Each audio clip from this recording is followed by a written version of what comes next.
ಶ್ರೀ ರಾಘವೇಂದ್ರಾಯ ನಮಃ. ಎಲ್ಲರಿಗೂ ಮಾನು ಮನೋಜ್ ಕನ್ನಡ ಯೂಟ್ಯೂಬ್ ಚಾನಲ್ಗೆ ಸ್ವಾಗತ.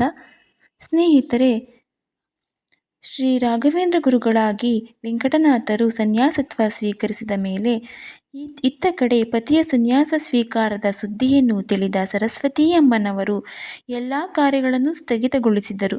ಜಗತ್ತೇ ಶೂನ್ಯವಾಯಿತು. ಕ್ಷಣ ಕ್ಷಣಕ್ಕೂ ಮೂರ್ಛೆಯಿಂದ ದುಃಖದ ಮಹಾಪೂರವೇ ಉಂಟಾಗಿ ಪತಿ ವಿಯೋಗ ಬಾಧೆ ಭರಿಸಲಾದರು. ಅಷ್ಟರಲ್ಲಿ ಸಂಭಾಳಿಸಿಕೊಂಡು ದೈವ ಸಂಕಲ್ಪ ಈ ರೀತಿ ಇರಬೇಕಾದರೆ ತಾನೇನು ಮಾಡಲಾಯಿತು ಎಂದು ಸಮಾಧಾನ ಪಟ್ಟುಕೊಂಡರೂ ಸಾಧ್ಯವಾಗದೆ ಈ ಲೋಕವನ್ನೇ ಬಿಟ್ಟುಬಿಡುವ ಆಲೋಚನೆಯಿಂದ ಆತ್ಮಹತ್ಯೆಗೆ ಮನಸ್ಸು ಮಾಡಿದರು. ಅದು ಪಾಪ ಕಾರ್ಯವೆಂದು ಗೊತ್ತಿದ್ದರೂ ಚಿಕ್ಕ ವಯಸ್ಸಿನಲ್ಲಿ ಪತಿ ಇದ್ದು ಕೂಡ ನೋಡದಂತಹ ವಿರಹ. ಈ ವಿರಹವನ್ನು ಸಹಿಸಲು ಅವರಿಗೆ ಅಸಾಧ್ಯವಾಯಿತು. ಈ ಅತಿಯಾದ ದುಃಖದ ಉಪಶಮನಕ್ಕೆ ಬೇರೆ ದಾರಿಯೇ ತೋಚದಿರಲು ಹತ್ತಿರವಿದ್ದ ಒಂದು ಬಾವಿಯಲ್ಲಿ ಹಾರಿ ಆತ್ಮಹತ್ಯೆ ಮಾಡಿಕೊಂಡೇ ಬಿಟ್ಟರು. ಸಂಜೆ ಲಕ್ಷ್ಮೀನರಸಿಂಹಾಚಾರ್ಯರು ಶ್ರೀ ಸುಧೀಂದ್ರ ತೀರ್ಥರ ಬಳಿಗೆ ಬಂದು ಸರಸ್ವತಮ್ಮನವರು ತನ್ನ ಪತಿದೇವರು ಸನ್ಯಾಸವನ್ನು ಸ್ವೀಕರಿಸಿದರು ಎಂಬ ಸುದ್ದಿಯನ್ನು ಕೇಳಿ ದುಃಖ ಸಹಿಸಲಾರದೆ ಬಾವಿಯಲ್ಲಿ ಬಿದ್ದು ಆತ್ಮಹತ್ಯೆ ಮಾಡಿಕೊಂಡರೆಂಬ ವಾರ್ತೆಯನ್ನು ತಿಳಿಸಿದರು. ಪುತ್ರ ಲಕ್ಷ್ಮೀನಾರಾಯಣನು ಅವರ ಕರ್ಮಗಳನ್ನು ನೆರವೇರಿಸುತ್ತಿದ್ದಾನೆ ಎಂದರು. ಆಗ ಶ್ರೀಗಳು, ಓ ಮೂಲರಾಮ, ಪ್ರೇಮ ಹೃದಯ ಎಳೆಯ ಜೀವವೇ ಬೇಕಾಗಿತ್ತೇ? ಶ್ರೀಹರಿಚಿತ್ತ, ಆಕೆಯ ಕರ್ಮಾದಿಗಳಿಗೆ ಮಠದಿಂದಲೇ ಸರ್ವ ವ್ಯವಸ್ಥೆಯಾಗಲಿ ಎಂದರು. ಈ ವಿಷಯವನ್ನು ಶ್ರೀ ರಾಘವೇಂದ್ರರಿಗೆ ಏಕಾಂತದಲ್ಲಿ ಶ್ರೀ ಸುಧೀಂದ್ರರು ತಿಳಿಸಿದರು. ಈ ವಿಷಯವನ್ನು ತಿಳಿದ ಚಿಕ್ಕ ಶ್ರೀಗಳು ಅಂದರೆ ರಾಘವೇಂದ್ರರು ಕ್ಷಣಕಾಲ ಸ್ತಬ್ಧಿತರಾದರು. ಸ್ವಲ್ಪ ಹೊತ್ತು ಅವರ ಮನಪಟಲದಲ್ಲಿ ತಮ್ಮ ಪೂರ್ವಾಶ್ರಮದ ಪತ್ನಿಯ ಸದ್ಗುಣಗಳು ನೆನಪಿಗೆ ಬಂದವು ಮತ್ತು ಆಕೆಯೊಡನೆ ನಡೆಸಿದ ಧಾರ್ಮಿಕ ಕಾರ್ಯಗಳೆಲ್ಲವೂ ಎದುರಿಗೆ ಕಂಡಂತಾಗಿ ಕಣ್ಣಿನಿಂದ ನಾಲ್ಕಾರು ಹನಿಗಳು ಹೊರಬಿದ್ದವು. ಶ್ರೀ ರಾಘವೇಂದ್ರ ಸ್ವಾಮಿಗಳು ತಕ್ಷಣ ತಮ್ಮನ್ನು ತಾವೇ ಸಂಭಾಳಿಸಿಕೊಂಡು ಮನಸ್ಸನ್ನು ಸ್ಥಿಮಿತದಲ್ಲಿಟ್ಟುಕೊಂಡು ನಿಟ್ಟುಸಿರಿಟ್ಟು ಎಲ್ಲ ಶ್ರೀ ಮೂಲರಾಮನ ಆಟ ಎಂದು ಅಂದುಕೊಂಡರು. ಯಾರಿಗೆ ಯಾರೋ ಪುರಂದರ ವಿಠಲ, ಎಲ್ಲವೂ ಅವನ ಲೀಲೆಯಿಂದ ಬರುತ್ತವೆ. ಋಣ ತೀರಲು ಯಾವುದೋ ಒಂದು ರೀತಿಯಲ್ಲಿ ಬಿಟ್ಟು ಹೋಗಬೇಕಾಗುತ್ತದೆ ಎಂದಿಷ್ಟೇಳಿ ಮೌನ ತಾಳಿದರು. ಇದನ್ನು ಕಣ್ಣಾರೆ ನೋಡುತ್ತಿದ್ದ ಶ್ರೀ ಸುಧೀಂದ್ರರು ಪ್ರಿಯ ಶಿಷ್ಯನ ಸ್ಥಿತಪ್ರಜ್ಞತೆಯ ಮನೋದಾಢ್ಯಕ್ಕೆ ವಿಸ್ಮಿತರಾಗಿ ಮೆಚ್ಚಿ ತಲೆದೂಗಿದರು. ಎಂದಿನಂತೆ ಶ್ರೀ ರಾಘವೇಂದ್ರ ಸ್ವಾಮಿಗಳು ತಮ್ಮ ಜಪತಪಾದಿ ತಮ್ಮ ಕಾರ್ಯಗಳಲ್ಲಿ ಯಥಾರೀತಿ ಪ್ರವೃತ್ತರಾದರು. ಹೆಂಡತಿಯ ಕಳೇಬರವನ್ನು ನೋಡಲು ಸಹ ಅವರು ಹೋಗಲಿಲ್ಲ. ಹೀಗಿರುವಾಗ ಶ್ರೀ ರಾಘವೇಂದ್ರ ಸ್ವಾಮಿಗಳು ಕಾವೇರಿ ತೀರದ ಪುರಾಣ ಮಂಟಪದಲ್ಲಿ ಪ್ರಾತಃ ಕಾಲದ ಐನೀಕದಲ್ಲಿ ಮಗ್ನರಾಗಿದ್ದಾರೆ. ಮಠದ ಪುರಾಣಿಕರು ಶ್ರೀಗಳವರ ಮುಂದೆ ಭಾಗವತದ ಅನುವಾದ ಮಾಡುತ್ತಿದ್ದಾರೆ. ಆಗ ಇದ್ದಕ್ಕಿದ್ದಂತೆ ಆಕಾಶದಿಂದ ಹೊಗೆಬಣ್ಣ ಆಕಾರವೊಂದು ಶ್ರೀಗಳವರ ಮುಂದೆ ನಿಂತಿತು. ಆಯಸ್ಸು ಇನ್ನೂ ಇರುವವರು ಆತ್ಮಹತ್ಯೆ ಮಾಡಿಕೊಂಡರೆ ಪ್ರೇತಗಳಾಗುತ್ತಾರೆ. ಅದರಂತೆ ಪಿಶಾಚ ಜನ್ಮ ಹೊಂದಿಯಾದರೂ ಪತಿಯನ್ನು ನೋಡಬಹುದು ಎಂದು ಸರಸ್ವತಿ ಅಮ್ಮನು ಶ್ರೀ ಗುರುಗಳ ಬಳಿಗೆ ಬಂದರು.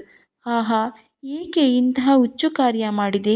ನೀನು ನನ್ನಲ್ಲಿ ಮಾಡಿದ ಪ್ರೇಮವನ್ನು ಶ್ರೀಹರಿಯ ಕಡೆಗೆ ತಿರುಗಿಸಿದ್ದರೆ ಸಾಧನಾ ಮಾರ್ಗದಲ್ಲಿ ಬಹಳ ಮುಂದಿರಬಹುದಿತ್ತು. ನೀನು ದುಡುಕಿದೆ. ಪತಿಯ ಮೇಲೆ ಪ್ರೇಮ ತಪ್ಪಲ್ಲ, ಆದರೆ ಅತಿ ಮಾತ್ರ ತಪ್ಪು ಆಯಿತು. ಯತ್ನವಿಲ್ಲ. ಶ್ರೀಹರಿ ಇಚ್ಛೆ ಹೀಗಿರುವಾಗ ಹೆಚ್ಚು ಯೋಚನೆ ಮಾಡುವುದೇನಿದೆ? ಹೀಗೆ ಹೇಳುತ್ತಾ ಶ್ರೀ ರಾಘವೇಂದ್ರ ಸ್ವಾಮಿಗಳು ಮಂತ್ರಪೂತ ಜಲ ಪ್ರೋಕ್ಷಿಸಿ ಸದ್ಗತಿ ಪ್ರಾಪ್ತಿರಸ್ತು ಎಂದು ಹೇಳಿ ಆಕೆಯ ಪಿಶಾಚತ್ವ ನಿವೃತ್ತಿ ಮಾಡಿದರು. ಏನಾಶ್ಚರ್ಯ! ಮಿಂಚೊಂದು ಮಿನುಗಿದಂತಾಗಿ ತೇಜಪುಂಜವಾದ ದಿವ್ಯ ಪ್ರಕಾಶದಲ್ಲಿ ಪೀತಾಂಬರ ದಿವ್ಯಾಭರಣಗಳಿಂದ ಅಲಂಕೃತಳಾದ ಅಪರಿಮಿತ ಕಾಂತಿಯಿಂದ ಕಂಗೊಳಿಸುವ ಸೌಂದರ್ಯ ರಾಶಿಯಾದ ಸರಸ್ವತಿಯವರು ಎಲ್ಲರ ದೃಷ್ಟಿಗೆ ಗೋಚರರಾದರು.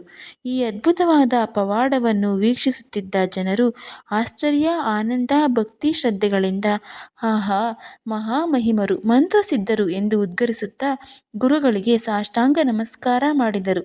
ಆಗ ಶ್ರೀ ರಾಘವೇಂದ್ರ ಸ್ವಾಮಿಗಳು ಸರಸ್ವತಮ್ಮನವರ ನೆನಪಿಗಾಗಿ ಇನ್ನು ಮುಂದೆ ತಮ್ಮ ಪೂರ್ವಾಶ್ರಮದ ವಂಶಜರು ತಮ್ಮಲ್ಲಿ ನಡೆಯುವ ಎಲ್ಲ ಶುಭ ಮಹೋತ್ಸವಗಳಲ್ಲಿ ಮುತ್ತೈದೆಯರಿಗೆ ಹೂವೀಳೆಗಳನ್ನು ಮಾಡಲಿ ಮತ್ತು ಆಕೆಯು ಪೂಜಿತಳಾಗಲಿ ಎಂದು ಆಜ್ಞೆ ಮಾಡಿದರು. ಅದರಂತೆ ಇಂದಿಗೂ ಅವರ ಮನೆತನದಲ್ಲಿ ವಿವಾಹಾದಿ ಶುಭ ಕಾರ್ಯಗಳಲ್ಲಿ ಮುತ್ತೈದೆ ಪೂಜೆ ಅನುಚಾನವಾಗಿ ನಡೆದು ಬಂದಿದೆ. ಪೂರ್ವಾಶ್ರಮದ ಪತ್ನಿಗೆ ಸದ್ಗತಿಯನ್ನು ಕರುಣಿಸಿದ ಶ್ರೀ ರಾಘವೇಂದ್ರ ಸ್ವಾಮಿಗಳು ನಿಮಿಲಿತಾರ್ಧ ನಯನರಾಗಿ ಬಾಹ್ಯ ಪ್ರಪಂಚದ ಪರಿವೇ ಇಲ್ಲದೆ ಧ್ಯಾನಮಗ್ನರಾದರು. ಹೀಗೆ ಸರಸ್ವತಮ್ಮನವರು ಛಾಯಾರೂಪದಿಂದ ಗುರುಗಳ ಮುಂದೆ ಬಂದು ಮಾಡಿದ ಸಂಭಾಷಣೆ ಮತ್ತು ಶ್ರೀ ರಾಘವೇಂದ್ರ ಸ್ವಾಮಿಗಳು ಆಕೆಯ ಪ್ರೇತತ್ವ ಕಳೆದು ಸದ್ಗತಿ ನೀಡಿದ ವಿಚಾರವು ಆಹಾ ಅನ್ನುವುದರೊಳಗೆ ಎಲ್ಲೆಡೆ ವ್ಯಾಪಿಸಿತು. ಈ ಮಹಿಮೆ ಕೇಳಿ ಸರ್ವರೂ ರಾಘವೇಂದ್ರರ ಗುಣಗಾನ ಮಾಡಿದರು.